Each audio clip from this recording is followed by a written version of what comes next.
Hi friends, আসসালামু আলাইকুম। One spoon রেসিপিতে আপনাদের সবাইকে স্বাগত। আজকে আমি আপনাদের জন্য নারিকেল দিয়ে চিংড়ি মাছের ভুনা একটা রেসিপি নিয়ে হাজির হয়েছি।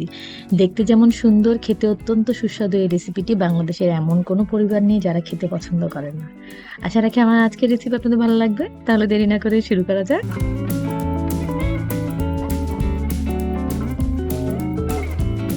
রেসিপিটি তৈরি করার জন্য এখানে আমি একটি পাত্রে অলিভ অয়েল দিয়ে দিচ্ছি। আপনারা আপনাদের প্রয়োজন অনুযায়ী যে কোনো ধরনের কুকিং অয়েল ব্যবহার করতে পারেন। এখানে আমি একটি পেঁয়াজকে ভালো করে কুচি করে নিয়েছি, সাথে দিয়ে দিচ্ছি রসুন। রসুনকে আমি এখানে ফালি করিনি, গোটা গোটা রসুন দিয়ে দিচ্ছি। আপনারা যদি চান আপনারা ফালি করেও দিতে পারেন। এখন আমি এটাকে খুব ভালো করে নেড়ে ভেজে নিব। অপেক্ষা করব ততক্ষণ যতক্ষণ না পেঁয়াজটা খুব ভালো মতন ভাজা হয়ে যায়। এখন এই অবস্থায় আমি দিয়ে দিচ্ছি চিংড়ি মাছ। এখানে আমি 9 পিস চিংড়ি মাছ নিয়েছি এবং এটি বড় চিংড়ি নিয়েছি। আপনারা যদি চান আপনারা যে কোনো ধরনের মাঝারি চিংড়িও এখানে ব্যবহার করতে পারেন। এখন এখানে আমি লবণ দিয়ে দিচ্ছি। চিংড়ি মাছটাকে আমি খুব ভালো মতন পরিষ্কার করে ধুয়ে নিয়েছি এবং এটার চামড়া কিন্তু রেখে দিয়েছি। এটা ভালো করে ভেজে নেব যতক্ষণ না পর্যন্ত দুই পাশ খুব ভালো করে লাল হয়ে যায়। আমার রেসিপিগুলো যদি আপনাদের ভালো লাগে থাকে তাহলে অবশ্যই লাইক, কমেন্ট এবং শেয়ার করবেন। এবং যদি রান্না করে থাকেন তাহলে ছবি তুলে আমার ফেসবুক পেজে শেয়ার করবেন। এখানে আমি ফেসবুক পেজের লিংক দিয়ে দিচ্ছি। মোটামুটি 1-2 মিনিটের মধ্যে ভাজা হয়ে গেলে আমি চিংড়ি মাছটি এভাবে তুলে নিব। এখন এখানে আমি দিয়ে দিচ্ছি টমেটো। একটি টমেটোকে আমি ফালি করে নিয়েছি। এখন এটাকে খুব ভালো মতন নেড়ে ভেজে নেব।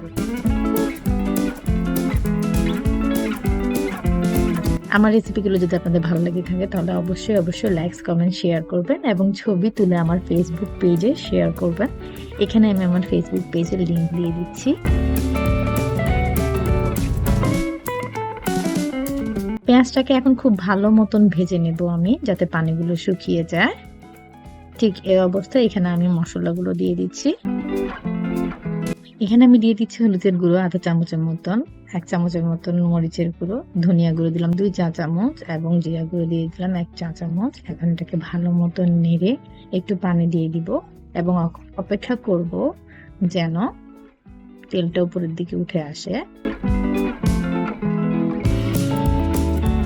পানিটা মোটামুটি শুকিয়ে আসলে এখানে আমি এখন দিয়ে দিচ্ছি নারিকেল। এখানে আমি 2 কাপের মতন নারিকেল নিয়েছি। এখন এটাকে খুব ভালো করে নেড়ে মিশিয়ে দিব। এক্ষেত্রে আমি চুলার আঁচটা এখন লো করে দিয়েছি। এটাকে আমি আস্তে আস্তে এখন মিশিয়ে নিচ্ছি।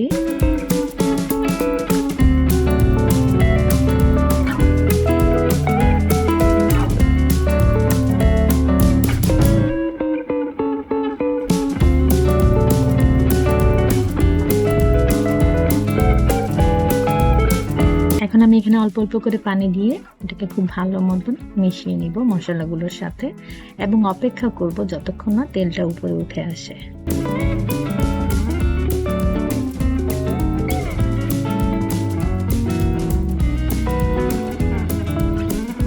ভালো করে নেড়ে এখন এটাকে ঢাকনি লাগিয়ে দিব। অপেক্ষা করব যাতে তেলটা উপরে উঠে আসে।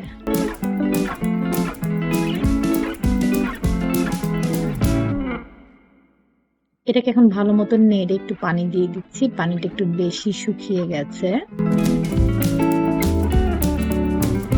এখন এটাকে ভালো মতন নেড়ে চিংড়ি মাছগুলো এখানে এখন মিশিয়ে দিব। আমার রেসিপিগুলো যদি আপনাদের ভালো লাগে থাকে তাহলে অবশ্যই লাইক, কমেন্ট এবং শেয়ার করবেন।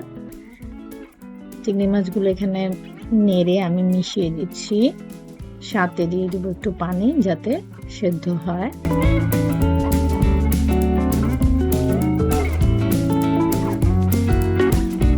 এখানে এখন আমি প্রায় 1 কাপের মতন পানি মিশিয়ে দিলাম। এটাকে একটু ভালো মতন নেড়ে চেড়ে ঢাকনি লাগিয়ে দিব। অপেক্ষা করব 10 মিনিটের মতন। চিংড়ি মাছ রান্না করতে তেমন একটা বেশি সময় লাগে না।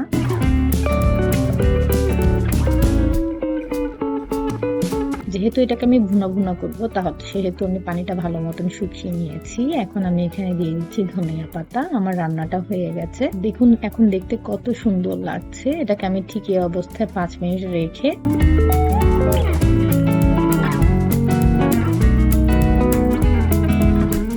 ব্যাস পরিবেশনের জন্য নিয়ে এলাম। আশা রাখি আমার আজকের রেসিপি আপনাদের ভালো লেগেছে।